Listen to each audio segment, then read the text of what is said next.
En nombre del Instituto de la Memoria Histórica Cubana contra el Totalitarismo y Plantados hasta la Libertad, les damos la bienvenida a todos los presentes y a los que nos acompañan por Internet. Como es costumbre, nuestras conferencias pueden ser vistas en vivo y quedan grabadas para los que quieran verlas después. Wenceslao Cruz, aquí presente, se ocupa de hacer este trabajo tan importante. Esta es la historia de Cuba y nuestra principal misión es dejar claro y detallado cómo surgieron los acontecimientos en estos largos 64 años de tiranía castrista. Mi nombre es Carmen de Toro Gómez y va a ser un placer para mí hoy presentarles a verdaderos conocedores de este valiente acontecer. Me refiero a 64 aniversario de la protesta del comandante Uber Matus Benítez contra el castrismo. Después siguieron 20 años de una cruel prisión y una lucha hasta su último día de vida. Para darnos un contexto histórico, vamos a llamar al periodista y presidente del Instituto de la Memoria Histórica Cubana contra el Totalitarismo, Pedro Corzo. Muchas gracias, Carmen. Muy buenos días y como bien dijo Carmen, bienvenidos a todos. Yo les voy a dar una visión del año 59, que tal vez algunos no compartan, pero es el derecho que tenemos todos a pensar y a hablar sin hipocresía, como dijo José Martí. El año 1959, si lo miramos fríamente, despacio, sin correr, fue el año más difícil en toda la historia de la nación cubana. Porque confluyeron ese año una serie de factores que cambiaron al país de raíz. Afectó profundamente nuestro concepto de nación, modificó profundamente nuestros conceptos sobre la República y lo que es peor, se sembraron las bases para la destrucción de la República de Cuba. Lo que pasó en el 59, ese populismo que todos lamentablemente padecimos en el 59, fue un populismo criminal, abusivo, que la clase dirigente castrista manipuló a su conveniencia y sentó, repito, las bases para la destrucción de la República. Cuba no era una nación perfecta, todo lo contrario, tenía muchos problemas, pero era un país perfectible, como bien dice y escribió sobre la democracia Winston Churchill. La situación de Cuba era compleja, sumamente compleja. Salíamos de un régimen de fuerza del déspota Fulgencio Batista. Iniciamos un proceso nuevo con un líder carismático, muy singular, Fidel Castro Ruz. Y en todo ese proceso, quien más sufrió, quien más padeció y quien más cómplice fue el propio pueblo cubano. Porque el pueblo cubano padeció, pero también fue cómplice en la dejación y en la entrega de sus derechos. Lo que ocurrió en el cuartel militar de Camagüey en octubre de 1959 fue un hecho inédito en la historia de Cuba. ¿Por qué? Porque nosotros que estábamos acostumbrados desgraciadamente a azonadas militares, lo que hizo el comandante Uber Matus fue una acción cívica, repito, única y singular. Uber Matus no utilizó las escopetas, no utilizó los fusiles para gritar su verdad, utilizó el coraje que le caracterizaba, las convicciones políticas que defendía y como las defendió durante más de 20 años en prisión. ¿Cuáles fueron las situaciones que llevaron a esta protesta? Y es el trabajo mío de hoy, poner en contexto ese año 59. Fueron muchas las cosas que alertaron a aquellas personas que tenían conciencia de la realidad. Primero, los fusilamientos masivos sin respetar el más mínimo índice del derecho de gente, porque todos tenemos derecho a ser juzgados sin importar el delito en el cual hayamos incurrido. Ese fue un factor importante. Yo recuerdo que un día íbamos caminando por la calle Colón o Cuba en la ciudad de Santa Clara, un grupo de estudiantes, y venía otro grupo de estudiantes, pero una turba de estudiantes, tocando tambores y gritando paredón, paredón, paredón. Y José Antonio Albertini, que siempre ha sido fresco, se le acercó a aquella gente, que algunos eran compañeros nuestros, de bachillerato, y dijo: ¿qué pasa aquí? ¿Qué es lo que está ocurriendo? ¿A quién le piden paredón? Y saltaron otros: no importa a quién se le pida paredón, hay que dar paredón. Esa fue, desgraciadamente, la moral y los valores que allí fueron impulsados y promovidos. La verdad la tenía la revolución y nadie podía cuestionar a esa revolución. Sin embargo, reitero, Uber Matos lo hizo con el coraje que nos demostró durante toda su vida. Junto al paredón hubo otros procesos que llamaron la atención. El doble juicio a los pilotos. Los pilotos fueron exonerados por un tribunal revolucionario, no fueron exonerados por un tribunal regular de la República, que de hecho desaparecieron prácticamente enseguida. El comandante Fidel Castro, abogado, pero que siempre hizo lo que le vino en gana, perdonen ustedes. El comandante Fidel Castro cogió y le ordenó al tribunal que volvieran a juzgar a los pilotos. Fueron juzgados y fueron sancionados. Esto ocasionó una serie de situaciones muy complejas también.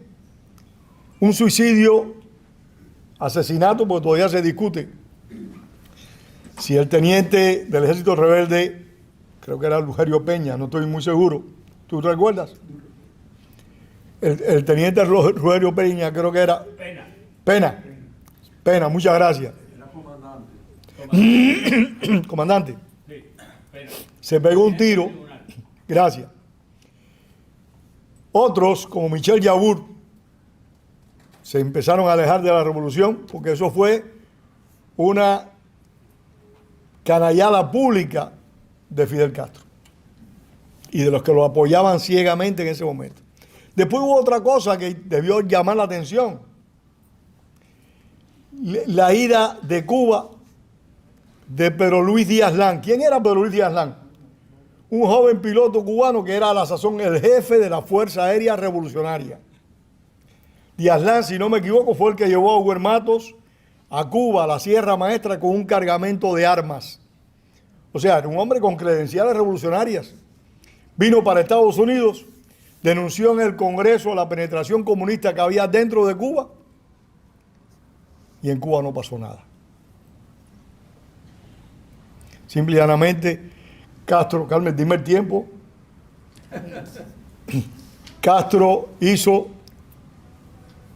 una campaña en contra de Pedro Luis Díaz Lán, que la repitió un mes más tarde, oigan esto, 16 de julio del año 1959.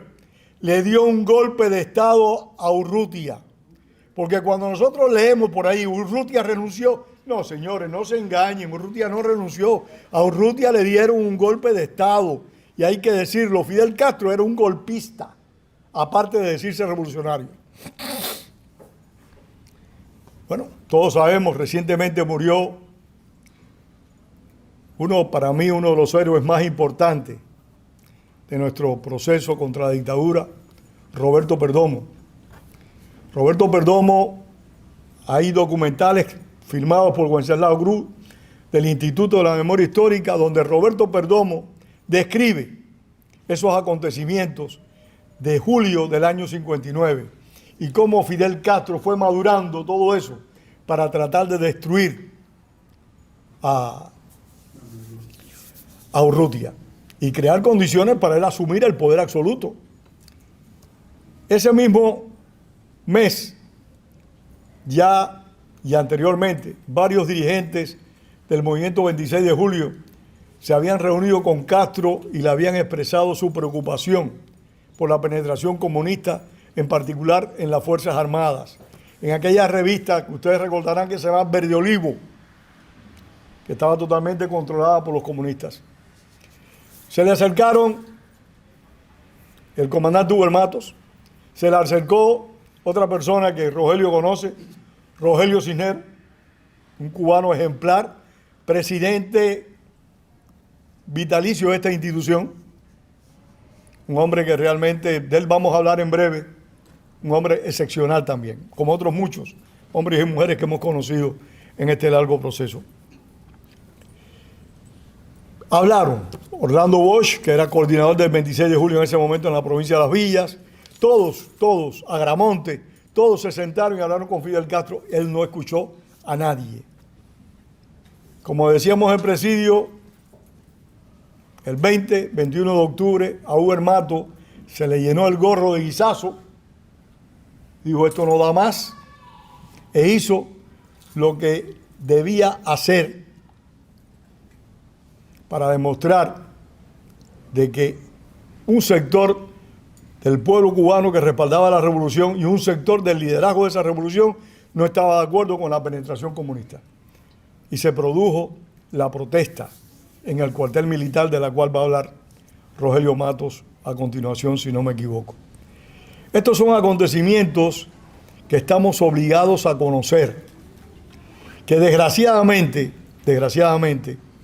la mayor parte de nosotros lo vivió o lo escuchó de lado, no le prestamos la importancia necesaria. Y por eso a veces todavía seguimos utilizando el lenguaje castrista, el lenguaje y la historia oficial que nos han ido dando por décadas. La juventud es la que debería estar aquí, porque ese es supuestamente el futuro de Cuba. Desgraciadamente no tenemos capacidad de convocatoria para hacerlo compartir. Y darse cuenta que la mejor manera de evitar cometer los errores del pasado es conocerlos a profundidad. Muchas gracias a todos.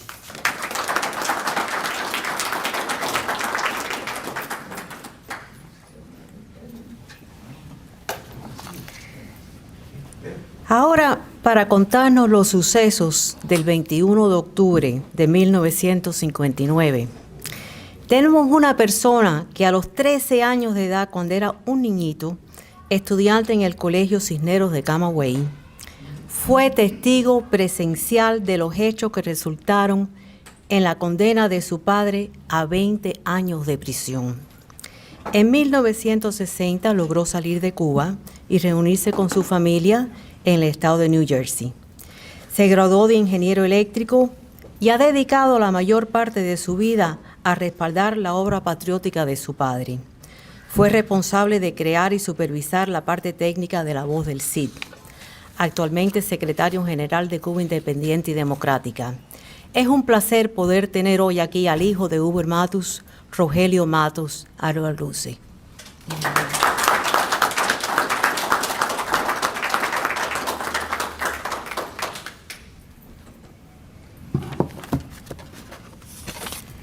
Muchas gracias y buenos días, buenas tardes a todos.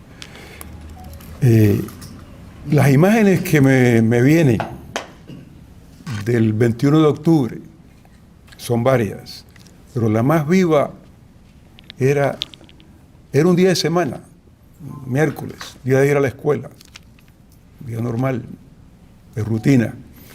Y de momento lo que recuerdo es la radio que alguien había encendido en la casa, alta, muy alta, eso no era de costumbre. Y en la radio había una andanada de ataques, no se le puede llamar arenga, porque eso duró muchas horas, de insultos contra el traidor Hugo Matos y sus secuaces que se encontraban amotinados en el campamento Agramonte, traicionando a la revolución, traicionando al pueblo, clavando un puñal en la espalda del pueblo, identificados, como se acostumbraba a decir, con los enemigos, con Trujillo, con Batista, con sabe Dios cuántas otras cosas. Se les llamaba hijos de perra. Me acuerdo vivamente que se repetía el insulto hijos de perra. Y esta descarga, esta provocación, estaba a cargo del capitán Jorge Enrique Mendoza Reboredo. Roberto sabe a quién me refiero, conocido como La Bruja, y el capitán Orestes Varela, dos personajes que Fidel Castro había ubicado en Camagüey unos meses antes, anticipando la posible renuncia de mi padre, como la protesta cívica, como le ha llamado este evento, y preparando las condiciones para apabullar y para provocar un hecho de sangre allí. Las amenazas en la radio, que las recuerdo vivamente, eran de que iba a venir allí el pueblo revolucionario a arrastrar a aquellos traidores, a lincharlos. Allí iba a haber un linchamiento. Y yo me escapo de la casa en mi bicicleta. Iba a cumplir 13 años en cuestión de 2 semanas y me voy entre la tropa. Hay que entender, quiero, antes de hablar de la llegada de Camilo, que es otra de las imágenes vivas, quiero describir un poco el regimiento de Agramonte, el campamento, una ciudad militar grande. Había un club de oficiales aquí, había la comandancia por allá, había un teatro, un cine para los soldados, había un auditorio, había una capilla, había la residencia donde vivíamos nosotros, del jefe del distrito, estaban los edificios de las compañías, como 4 o 5 edificios, de cada uno albergaba más de 100 hombres, estaba terreno de pelota, las caballerizas. En sí era un rectángulo grandísimo, con 2 calles, así que formaba una cruz, y a cada lado de esa cruz había una posta y una posta principal en esta parte más larga, y acá no. Había otros edificios que no he mencionado. Pero bueno, yo me pierdo entre la tropa y observo que los soldados están desarmados. Me entero después que mi padre había dado la orden de desarmar a todo el mundo, de que se quitaran los soldados de las postas, que entrara el que quisiera. Si iba a haber allí un linchamiento, pues que ocurriera, pero no se iba a caer en la trampa de violencia y ningún hecho de sangre. Ordenó calma y desarmar a todo el mundo. Así todo yo escuchaba las voces de los soldados. Y el estado de ánimo era, el que entre aquí no sale. El que entre aquí no sale. A pesar de que estaban desarmados, la gente se sentían agredidos. No estaban solamente insultando y acusando de traidor a su jefe, sino le estaban diciendo a ellos también, cobardes, hijos de perra, traidores, y amenazándolos. Se quería una provocación. Algunos querían salir a callarle la boca a Mendoza donde estuviera, pero la orden era calma y no aceptar provocaciones. Yo me encontraba precisamente en la intersección de esas 2 calles. Hay un campo así de área verde grande con bancos, y ahí había un grupo de quizás 20, 30, 40 hombres comentando entre ellos, frustrados, llenos de impotencia, muchachos jóvenes que venían de haber combatido en la Sierra Maestra y que no era gente fácil, no era gente blanda. Y estaría yo a 40 metros de la comandancia y a una distancia más o menos parecida de la casa donde vivíamos. Ya mi madre, y había sacado a mis 2 hermanas, se había ido, anticipando, no se sabía lo que iba a venir allí, que iba a ocurrir. A mí me dejaron, pues no me encontraban. Tuvieron que decidir que resuelva por su cuenta.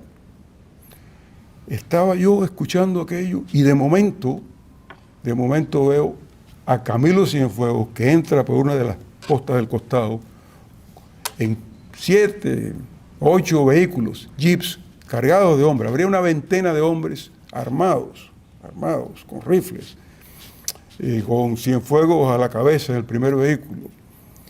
Era entrar aquellos 20 hombres así casi en zafarrancho de combate, en aquel avispero de más de 1000 hombres que están en el estado de tensión en que estaban y queriendo cobrárselas, queriendo golpear a alguien, a pesar de las órdenes, la insistencia de su jefe de mantener la calma. Para mí era obvio, y ha sido siempre obvio, que era una trampa tendida al comandante Uber Matos y a Camilo Cienfuegos. A Camilo lo querían que lo asesinara allí alguien de la tropa de Uber Matos, que en efecto por extensión sería, lo asesinó el traidor Uber Matos. Yo no sé si el deseo de eliminar a Camilo era cuestión no ideológica, sino de envidia de parte de Raúl Castro, de Fidel, por su popularidad, porque era muy popular con las mujeres, por Camilo, su apariencia. No quiero yo interpretar lo que no conozco, pero lo que sí no me queda la menor duda, es que aquello era una trampa y bien hecha para eliminar, como dice la expresión vulgar, 2 pájaros de un tiro. Quedaba a quien le tenían envidia eliminado físicamente, y a otro que también le tenían envidia, pero que le tenían miedo intelectual. El comandante Uber Matos quedaba como traidor y asesino. Y de verdad había habido entonces una conjura, lo que se decía en la radio, la conjura era tan grande que mataban y asesinaban a Camilo Cienfuegos. Bueno, yo en el momento de la entrada esa, y se lo contaba el otro día a Pedro y a Angelito de Fana, que no pudo venir, que está su hermano aquí, le contaba a Pedro que la entrada de Camilo, y que está, el momento que yo lo veo está a 10 o 12 pies de donde yo estoy parado, la reacción de los soldados es algo así que me recuerda a un cuadro de una pintura de Goya sobre el 2 de mayo en Madrid. La reacción de los soldados es esta, con los ojos y las manos comérselo vivo, pero no se cruza ninguna línea, no hay un disparo, no hay violencia. La caravana de Camilo procede hasta la casa, yo salgo corriendo, dejo mi bicicleta y salgo corriendo, y llego junto con él, junto con Cienfuegos, a la casa. Veo la entrada de él, entramos juntos. Mi padre estaba en el segundo piso solo esperando. Las escaleras son así, como son muchas escaleras a un segundo piso. Veo a Camilo subir y veo a mi padre que le da su arma, su pistola con su cinto y su M3. Y lo que veo es, Camilo, ¿qué pasa? ¿Qué pasa, Uber? Y mi padre no dice mucho. Estoy detenido, aquí estoy entregando las armas. Ya suben los dos y yo no presencio más nada de eso. Como digo, la familia ya había salido, que yo está lleno. En ese momento la carga emocional para mí es demasiado. Se me salen las lágrimas, empiezo a llorar. Y uno de los oficiales de Camilo se me acerca y me dice mi nombre, no Rogelio, me dice Roger. Roger, no me recuerdas, no me conoces. Yo soy de tu pueblo, de Manzanillo, y me da su apellido, Viltre, ¿no me reconoces? Yo, no. Entonces, al viejo no le va a pasar nada, no te preocupes, esto se va a resolver. Ya después de eso, a mí me sacan de ahí. Familia que ha venido de Oriente, en las horas vienen, me sacan y me llevan a Camagüey, a casa de un abogado donde estaba mi madre, preparándose para salir para La Habana, con una copia de la carta de renuncia, con una copia que no se me había olvidado mencionar, una grabación que mi padre hace. Los oficiales de él le piden, tiene que aclarar, no sabemos lo que va a pasar aquí, explique más, donde él lee la carta y explica y hace una apelación porque todavía había esperanza, hay que entender el contexto, todavía había esperanza de que Fidel Castro rectificara. Bueno, ahí termina esto. Yo quiero hablar ahora del encarcelamiento en El Morro y del juicio, pero antes antes quiero explicar que los eventos del 21 de octubre tienen, o sea, culminan el 21 de octubre, pero hay meses antes. Esa es su segunda renuncia. Él había presentado otra carta de renuncia en julio, precisamente pocos días después del golpe de Estado de Urrutia. Mi padre renuncia, Fidel lo llama el 26 de julio, lo hace que venga a La Habana y le vuelve a insistir en el mismo cuento. Este es Raúl, este es Raúl y el Che que están coqueteando con el comunismo, pero tú no tienes confianza en mí, yo tengo las manos sobre el timón, los comunistas no podrán llegar a ningún lado. En Rusia habrá una revolución comunista, pero esta es una revolución humanista.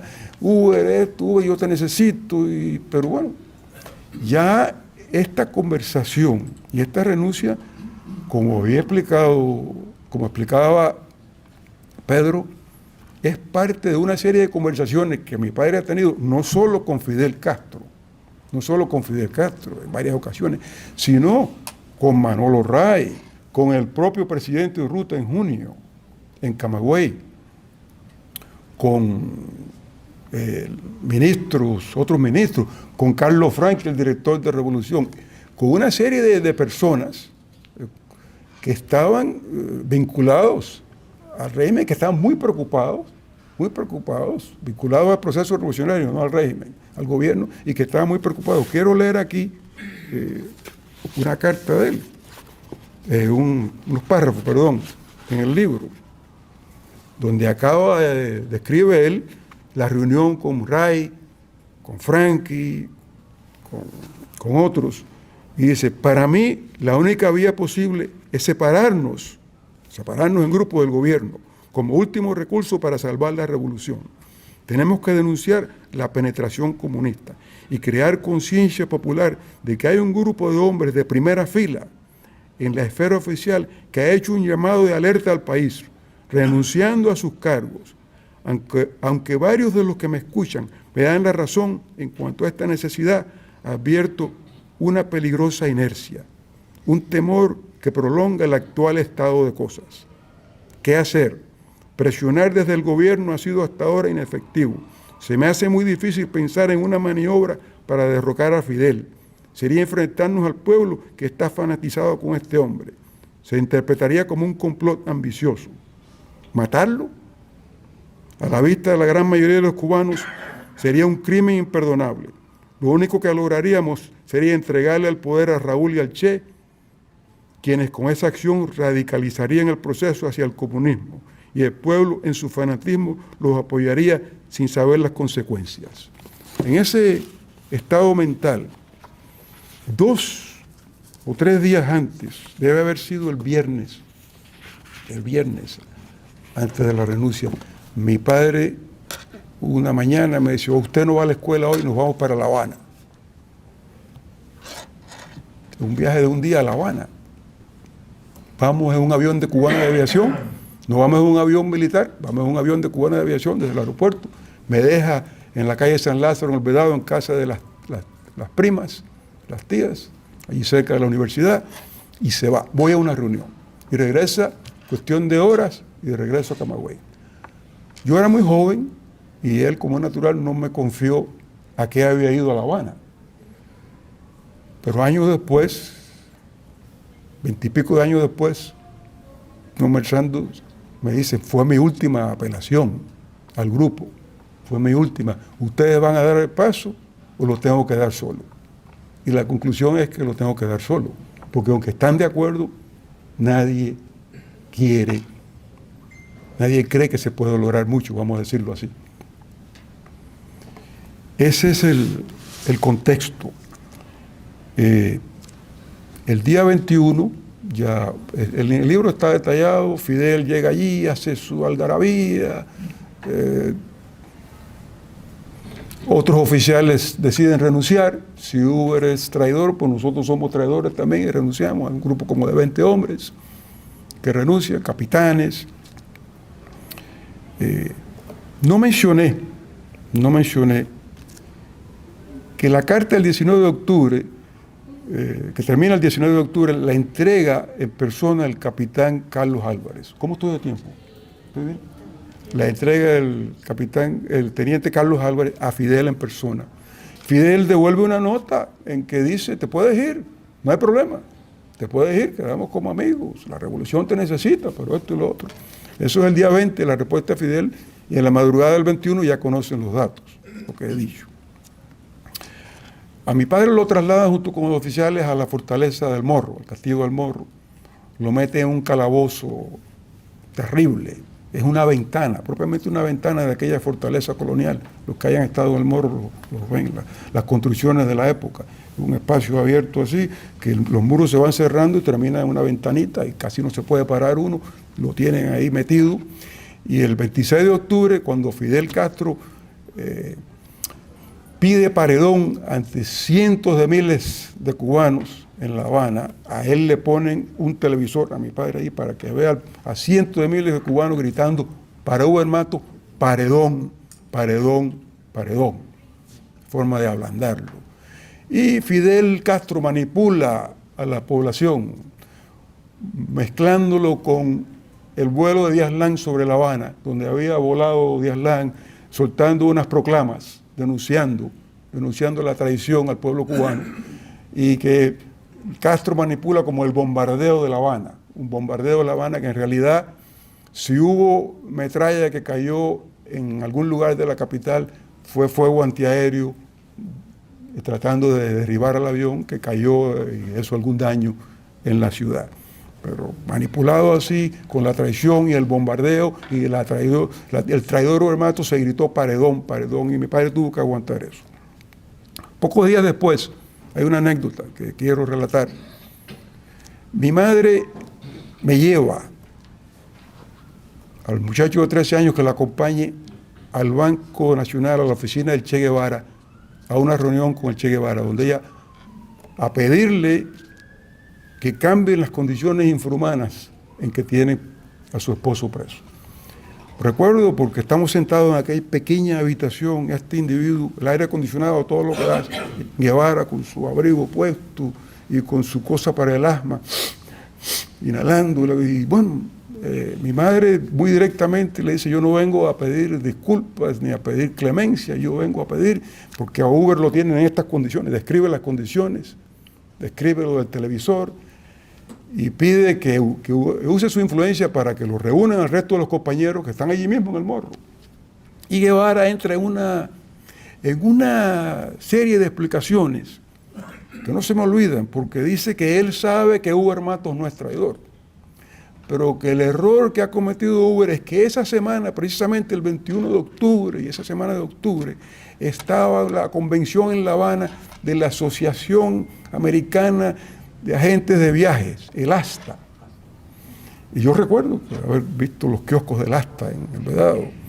Y el propio 21 de octubre el embajador de Estados Unidos estaba abriendo el acto de apertura del ASTA, y el 24 de octubre Fidel Castro era el orador que cerraba la convención.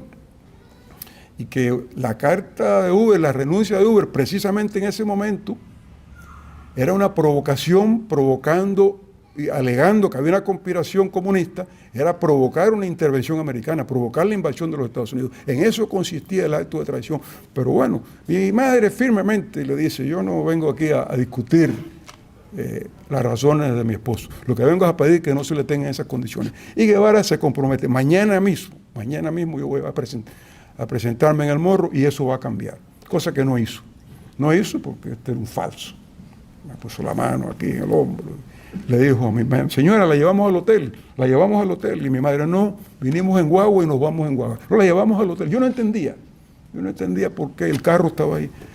Y después entendí, mi madre no iba, aquella muchacha de 30 y pico de años, atractiva, una mujer muy bonita, no iba a permitir con su esposo preso, con Uber preso, ella montada en un carro con el Che Guevara. Era una manipulación, otra cosa sucia de esta gente. Bueno.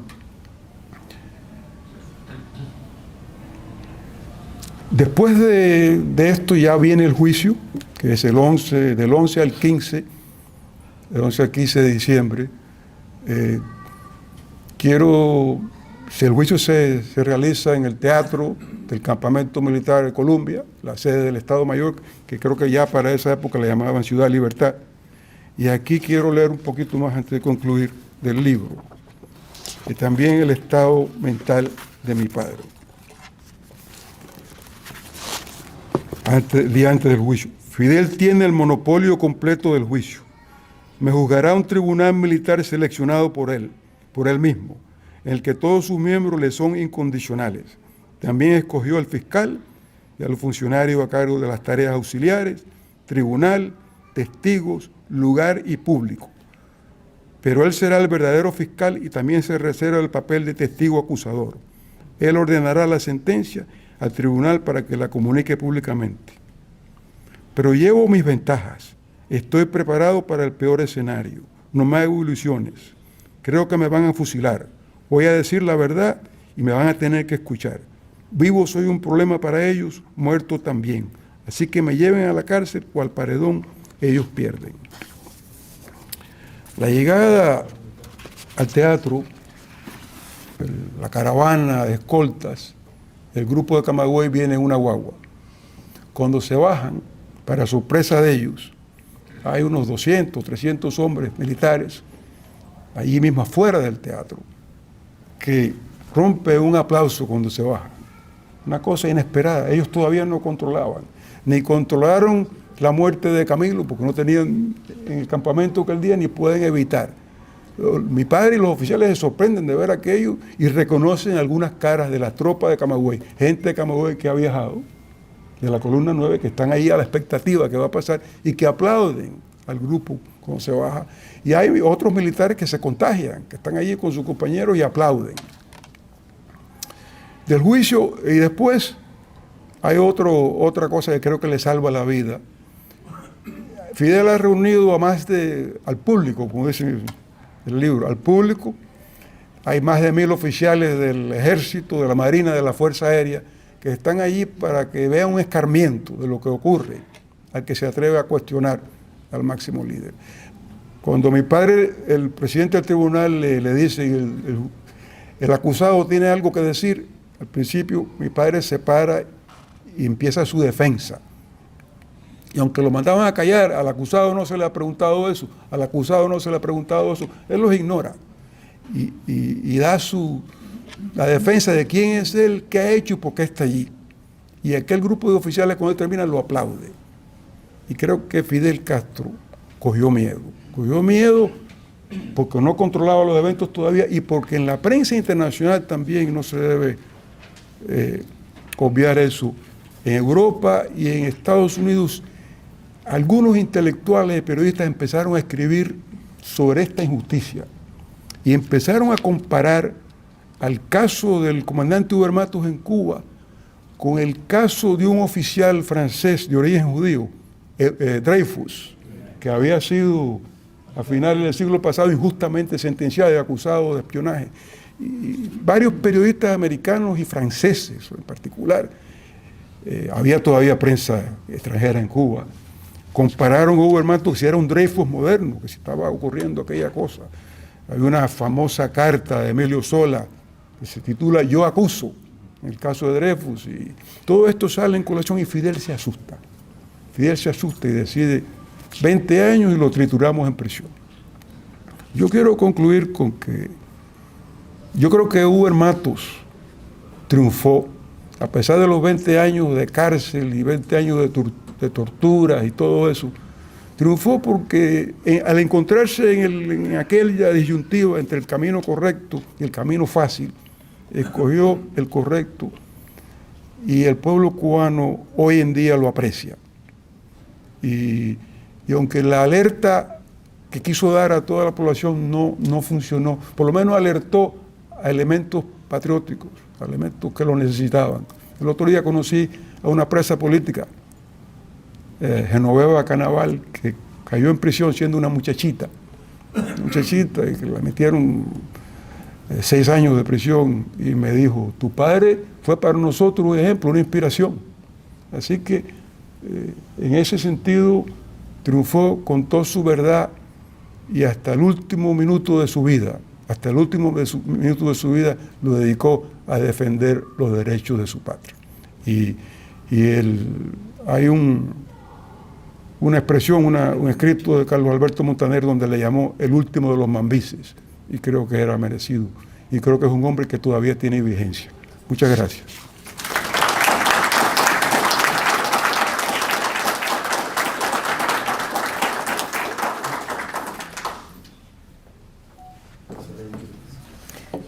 Rogelio, muchas gracias. Eso de verdad que fue una película, lo que nos has pintado. Muy, muy, muy bien dicho todo. Muchas gracias. Antes de continuar, quiero decirles a todos que tenemos nuestra fiesta anual del instituto. El fin de semana de Thanksgiving va a ser este año, que es el día 26, un domingo por la tarde. Es una ocasión muy linda para reunirnos todos y conversar y podernos ver las caras, los que quedan, y hablar de los que no están ya.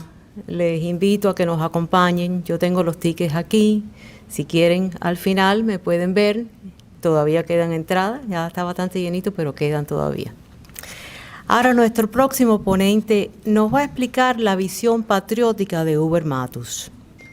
Es el autor, politólogo y director de Patria de Martí y de The Cuban American Voice. Bienvenido, Julio Schilling.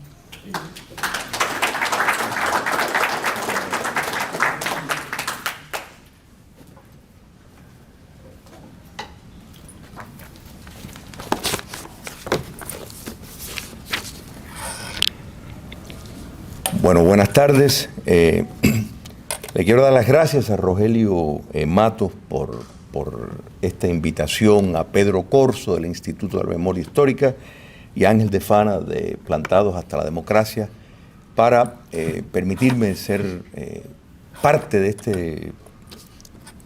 reunión histórica y de tanta importancia. Hubert Matos le tocó un papel histórico que yo creo que ni él mismo estuvo consciente de lo que le había tocado. No creo que fue un papel que él escogió,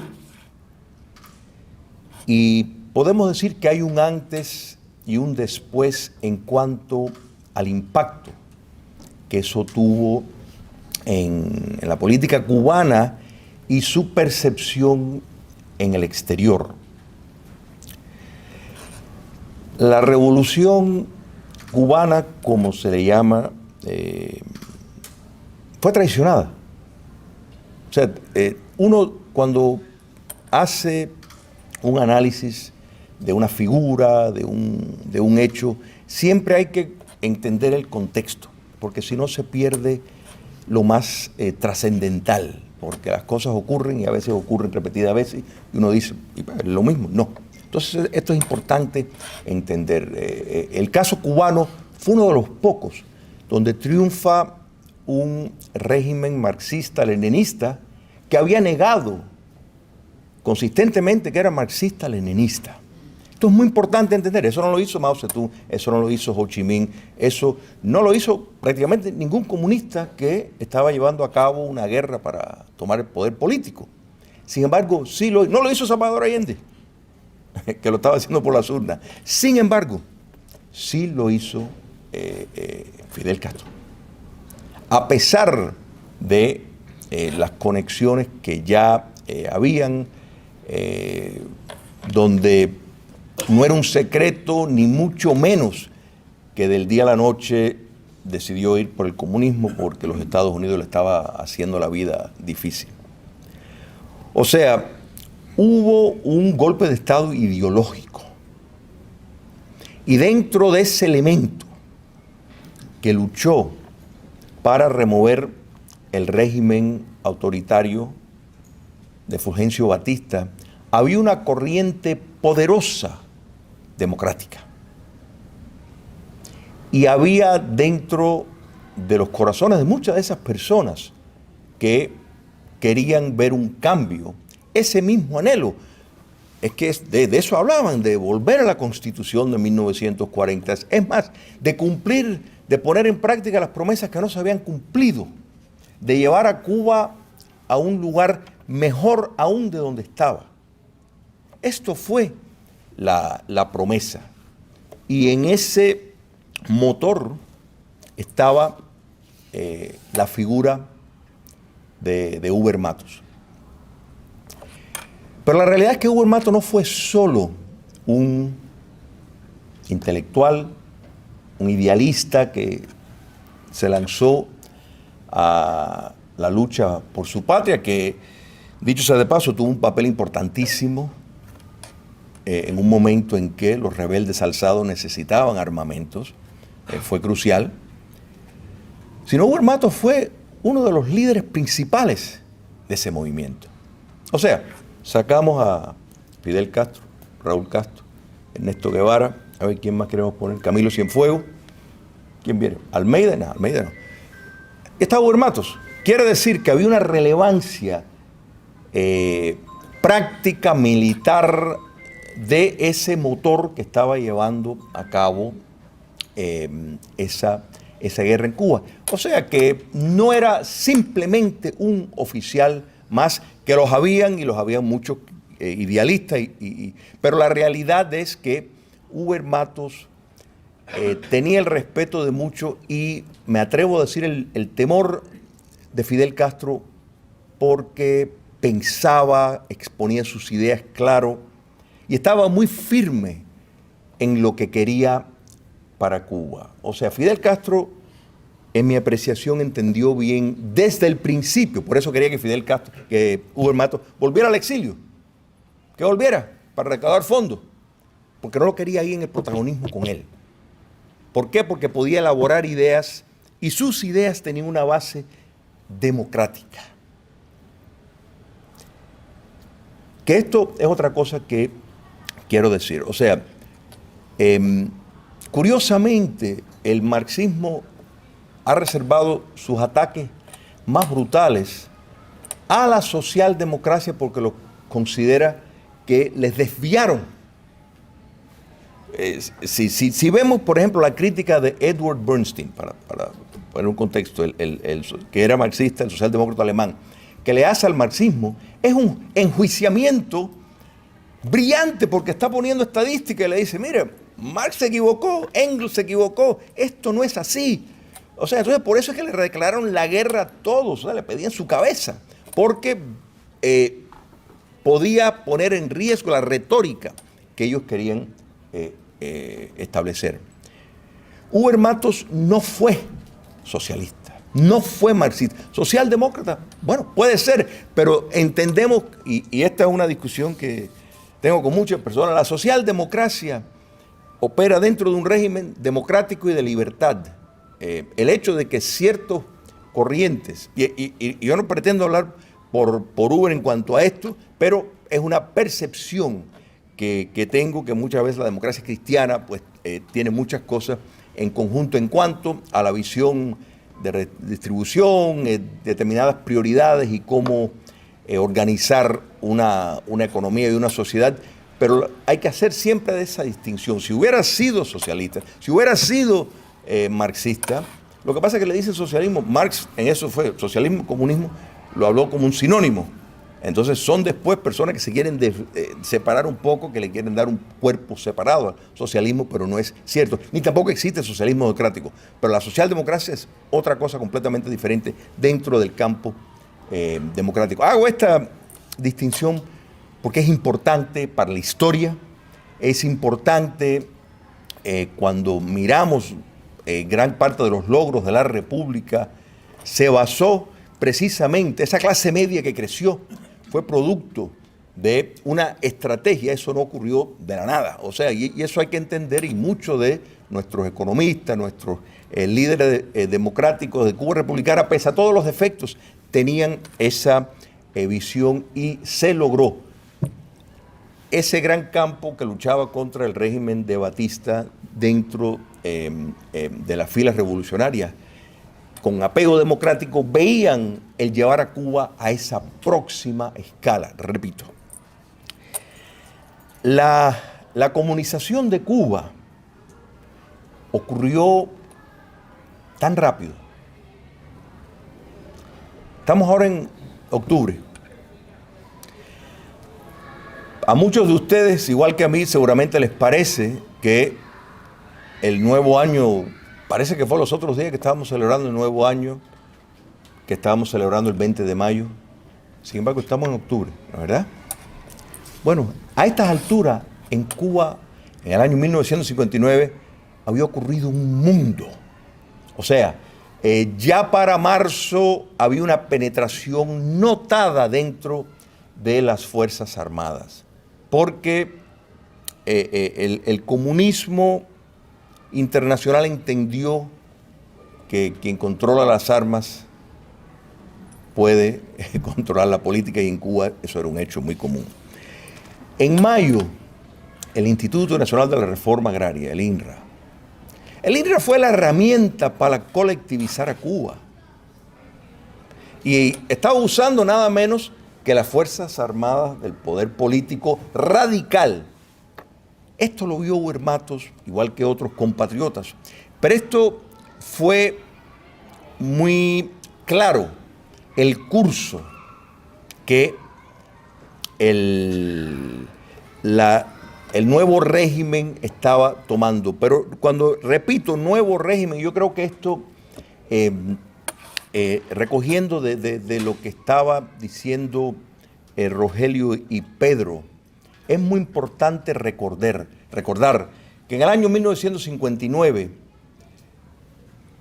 no era un fenómeno monolítico, debido a que llegaron al poder por una fuerza plural de diferentes vertientes ideológicas, incluyendo la democrática, que era la que se expresaba de forma mayoritaria. Este es el principal líder que está diciendo que el comunismo no sirve, que lo que él tiene son 4 gatos que están en eso, que sabemos que es mentira, pero sin embargo lo está expresando. Entonces hay que entender que es un terreno que sí, uno ve síntomas, los fusilamientos, ve esto, pero no es el primer proceso, lamentablemente, que ocurre cuando hay revoluciones, cuando hay tomas de poder de este tipo. Entonces había, y puede ser perfectamente lógico, pensar que Fidel Castro podía ser puesto a un lado y que se podría retomar el curso por el cual habían luchado personas como Huber Matos. Lo de Urrutia, y me alegro que, dicho sea de paso, el libro Cómo llegó la noche, se lo recomiendo a todos. Yo creo que es un libro, un testimonio histórico que lo deben de tener para leer en ese periodo que está captado tan claramente. Se lo recomiendo a que lo tengan. De la renuncia de Julio, que ocurre después de lo de Urrutia, que fue un show, o sea, bueno, ustedes lo recuerdan, un gran show que demuestra cómo el utilizar los medios, el utilizar una serie de actos histriónicos para llevar un drama, ¿no es verdad? Y Urrutia, en efecto, fue efectivamente sacado del poder. Todo esto fue captado, y la primer renuncia de Huber Matos y la insistencia de Fidel Castro, que es un tirano sanguinario, pero no se le puede quitar el hecho de que era un mentiroso muy hábil y con capacidades para convencer personas. Eso es un hecho. O sea, lo mismo se puede decir de Hitler. Podrán decir lo que quieran, pero, o sea, que tenía la capacidad de convencer. Entonces, eso es así. Pero lo que logró, y ya para ya cuando se llega a octubre, que hay una serie de acontecimientos, pero sobre todo el papel que el INRA estaba utilizando, donde visibilizaba la utilización de las Fuerzas Armadas para en efecto expropiar y promover el comunismo, para poder avanzar en el control del poder. La postura de Huber Matos en presentar una renuncia, de hacerlo público, era precisamente porque no nos equivoquemos, el derrocamiento del régimen de Batista tuvo mucho que ver con la guerra psicológica que se llevó a cabo, las visitas de Robert Matthews, el presentar una imagen. Y yo creo que Hubert Matos pues quiso, precisamente entendiendo el papel importante que él tenía, presentar una renuncia oficial y señalando por qué lo estaba haciendo. No, bueno, quiero descansar e irme con la familia. No. Destacando lo que estaba haciendo era con la idea de precisamente, por un lado, tratar de evitar una guerra civil y por segundo lado, poder unir una corriente que podría desalojar de lo que consideraban, y no solo él, otras personas también, que todavía se podía salvar lo que era la idea de llevar a Cuba no a una dictadura totalitaria marxista-leninista, sino llevarla a lo mejor que pudo ser desprendida de la Constitución de 1940, una república realmente rica con todos y para todos. El juicio ya cuando ocurre es el paradigma y queda oficialmente un antes y después. A mí en el libro la parte donde, porque Hubert Matos estaba seguro que lo iban a fusilar, él dio por hecho que lo iban a fusilar porque eso es lo que esperaba y dignamente estaba esperando eso. Y cuando, oye, 20 años,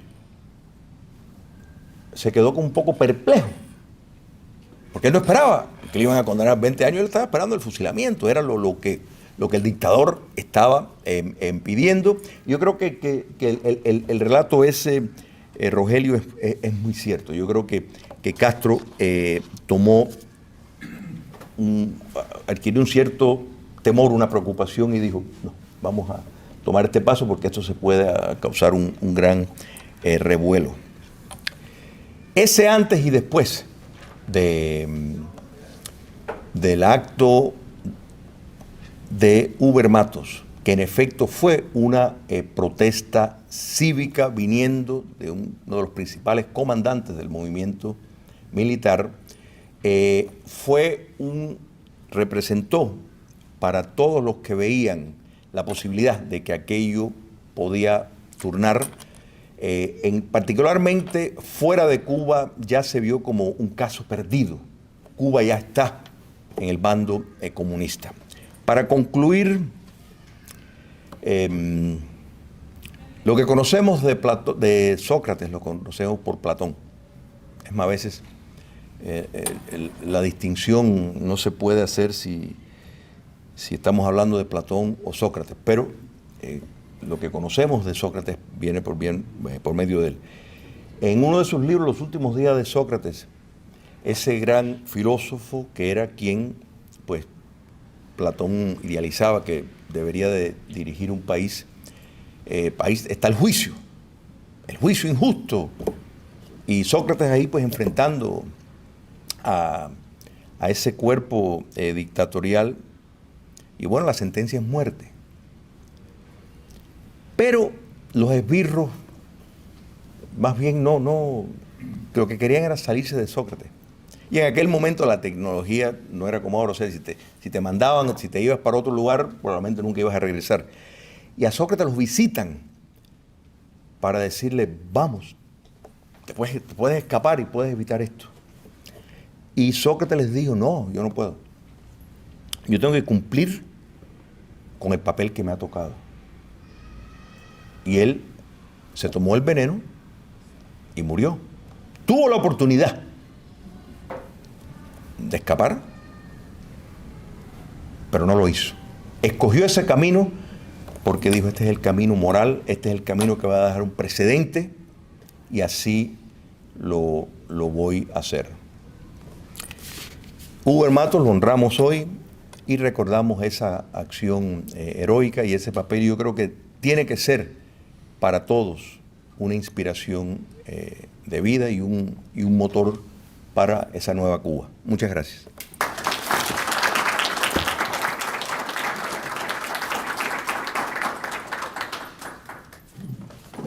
Muchas gracias, Julio. Hoy tenemos este salón hasta las 2:30. Nos falta un ponente y ha mandado un representante muy cercano. El que le tocaba venir hoy es Angelito de Fana, pero está enfermo, no ha podido venir. Sin embargo, viene otra persona que también ha sido muy activo, muy comprometido, que sufrió un cambio de vida muy grande en Cuba por lo que hizo su hermano y lo que hizo él también. Y aquí tenemos a su hermano Manuel de Fana, que nos va a presentar el trabajo que él nos hizo.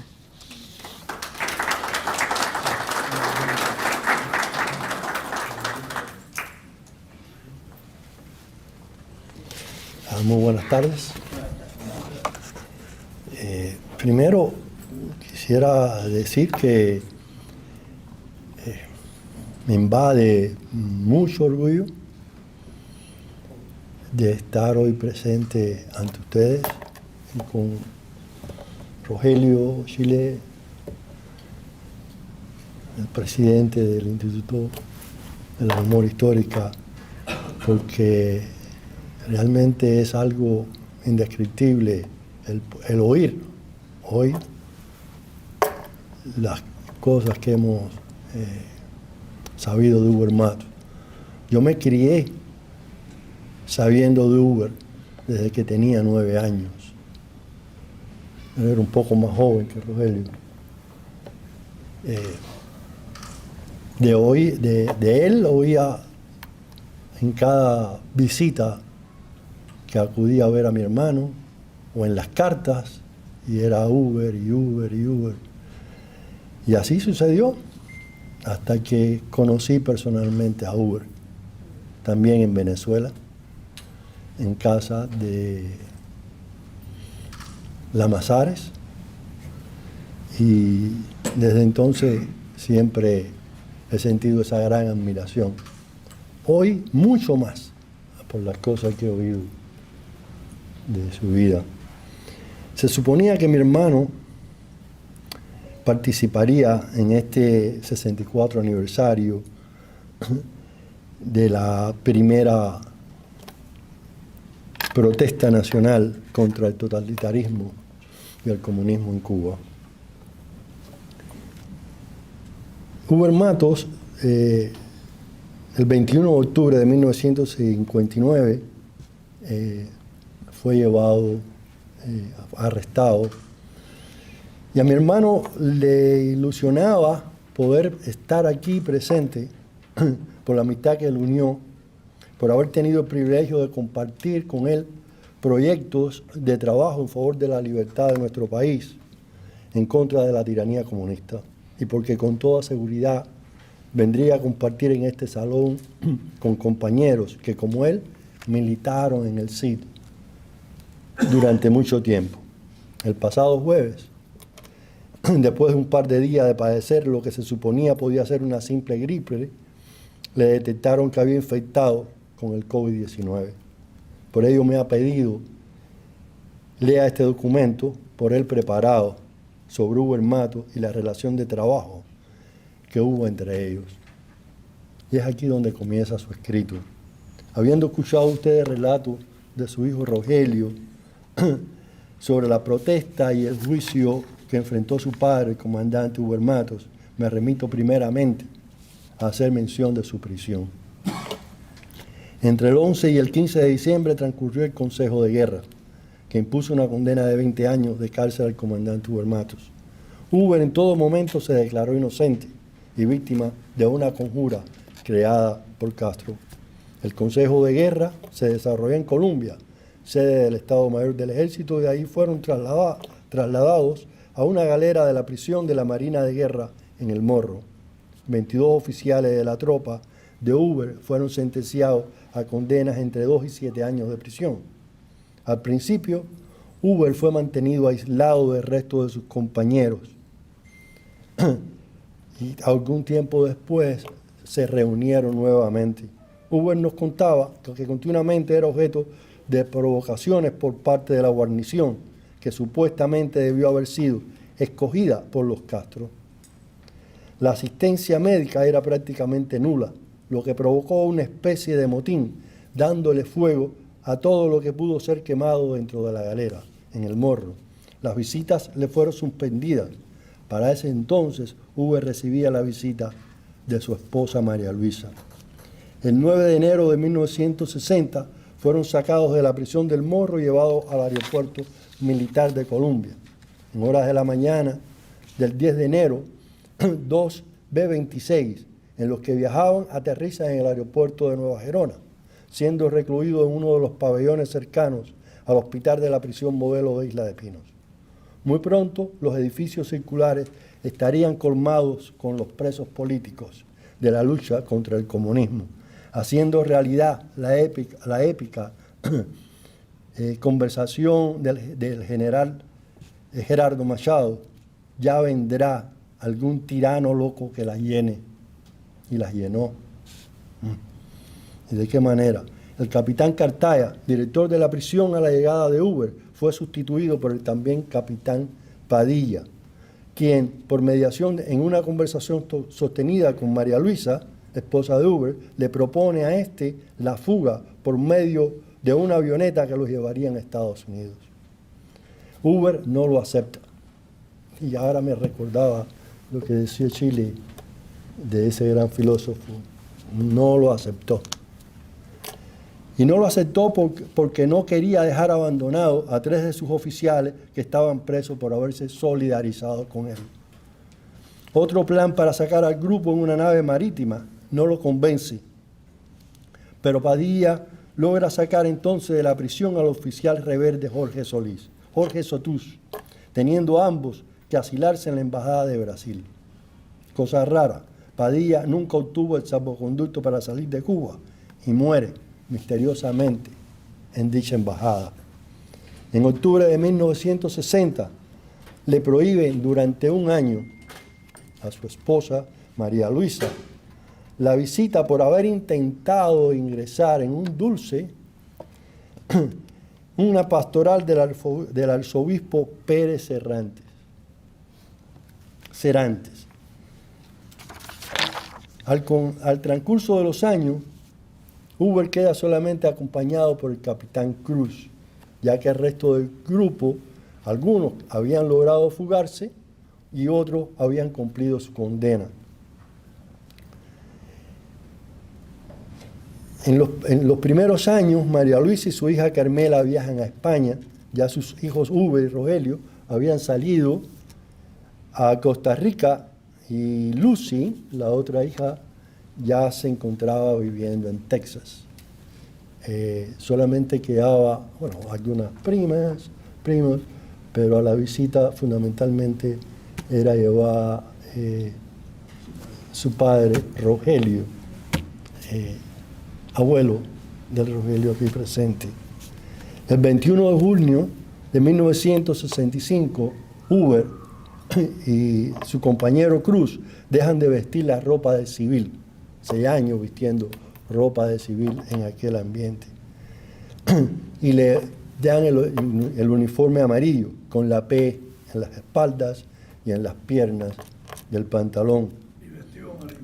Vestido de amarillo, a partir del año 1965. Un año después, el 21 de mayo de 1965,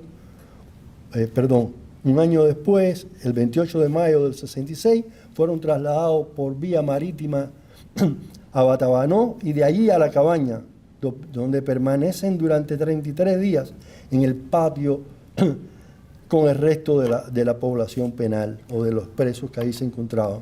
Más tarde son trasladados a la galera 23, donde Hoover y el resto de los 15 presos recluidos allí no aceptaron vestir, como trataron de obligar, el uniforme azul de los presos comunes, todos quedando en calzoncillos. A ellos se les sumaron otros 10 prisioneros traídos de la prisión del Príncipe para obligarlos a vestir ese uniforme. Y no lo lograron. El 1 de marzo de 1968 comienza Hoover una larga y penosa huelga de hambre, secundada por el sindicalista Lauro Blanco, líder del grupo del Partido Auténtico, y el exoficial rebelde Onirio Nerín Sánchez. El 28 de agosto y en 1968 fueron trasladados a la enfermería de La Cabaña. Luego de 165 días de ayuno, se trasladan a la galera 16 del patio, donde se encuentran con el resto de los presos políticos en La Cabaña. Una noche, Hoover descubre al recluso Rafael Socorro, conocido como el Bitongo, quien se había suicidado por ahorcamiento en el baño.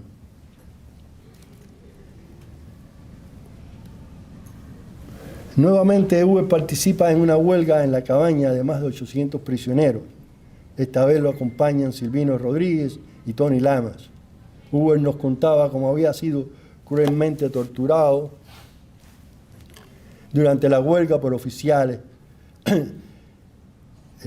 como oficiales al mando del teniente Medardo Lemos, jefe de prisiones.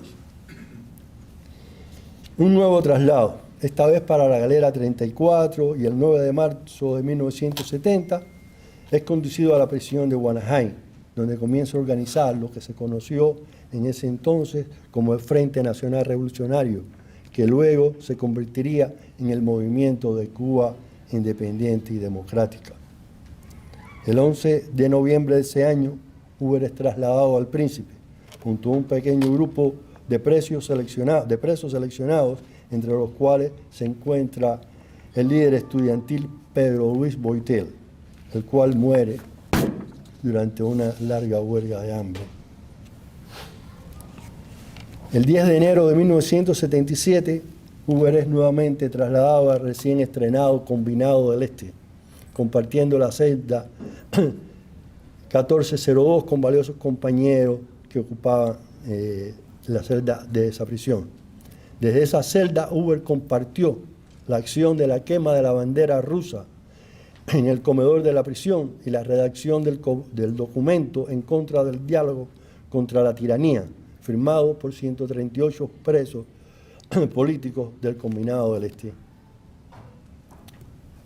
Junto a él, tuve la dicha y el honor de compartir etapas en las prisiones de La Cabaña, Guanajuato y el Combinado. En estas, nuestras relaciones fueron siempre excelentes y doy testimonio de que en todo momento su actitud como preso político fue de rechazo a todo intento de la tiranía por doblegarnos. Hoover fue siempre 100%, un plantado. Término con el transcurso de los años denotó la actitud de rebeldía compartida por un gran número de presos políticos cubanos.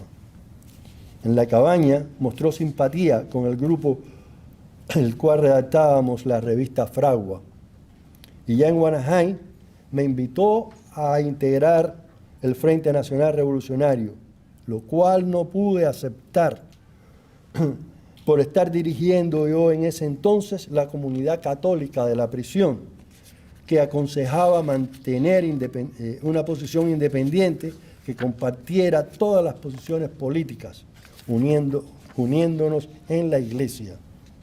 No pude despedirme de Hoover cuando fue liberado y sacado de la prisión el 21 de octubre de 1979, al cumplir sus 20 años de condena.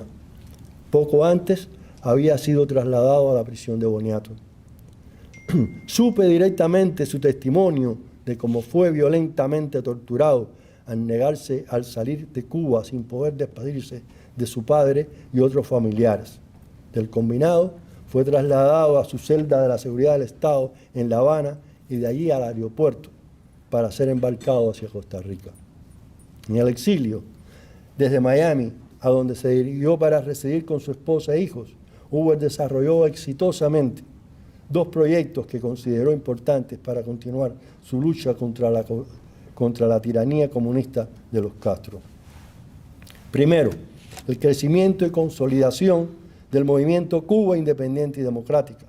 En pocos años, el CID contaba con miles de militantes, con delegaciones en las principales ciudades de Estados Unidos, Puerto Rico, Venezuela, República Dominicana, España y otros países de Europa y América Latina. Hoover era recibido por jefes de estados y personalidades importantes de la política democrática en el mundo. El CID publicaba un periódico tabloide mensual dirigido por el vicesecretario general Mario Villar Roses, y un boletín, Noti Cuba en español y News Cuba en inglés, que por miles se distribuía en las ciudades donde existían delegaciones y naturalmente en los principales medios informativos y políticos de Estados Unidos, Europa y América Latina. Segundo, La Voz del CID, dirigida por su hijo Hoover Matos Araluce, para establecer la comunicación con el pueblo cubano. Esta radio, en sus inicios, con pequeños transmisores y transcurridos pocos años después, contaba con un transmisor de 50 kilovatios y antenas muy sofisticadas que permitían que la señal no pudiera ser bloqueada por las bandas transmisoras de la tiranía.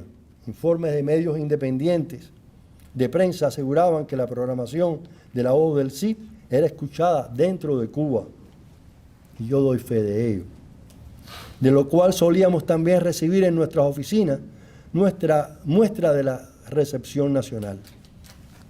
Ernesto Díaz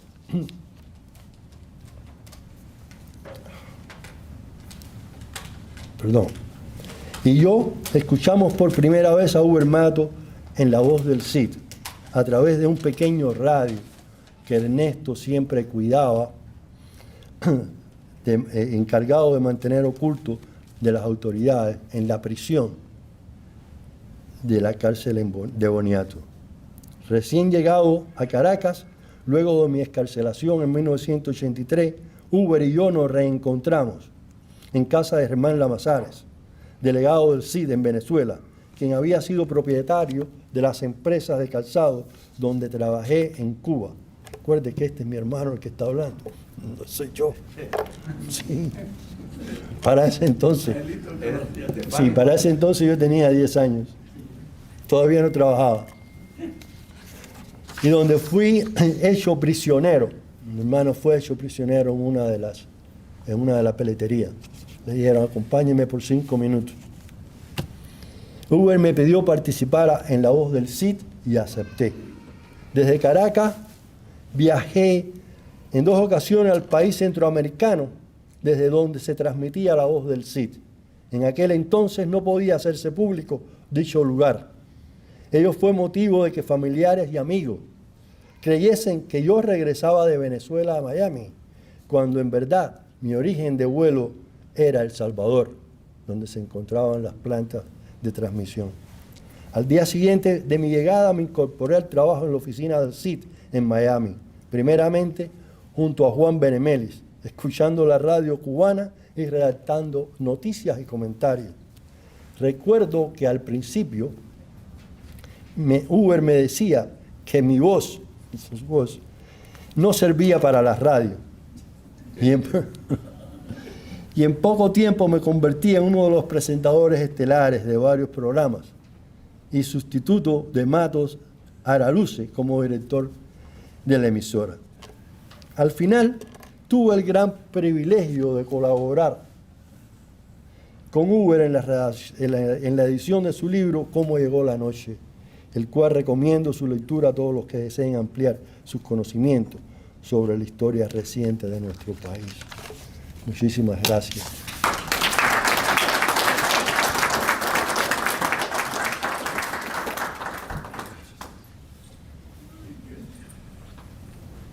Gracias, Manuel, y muchas gracias a todos.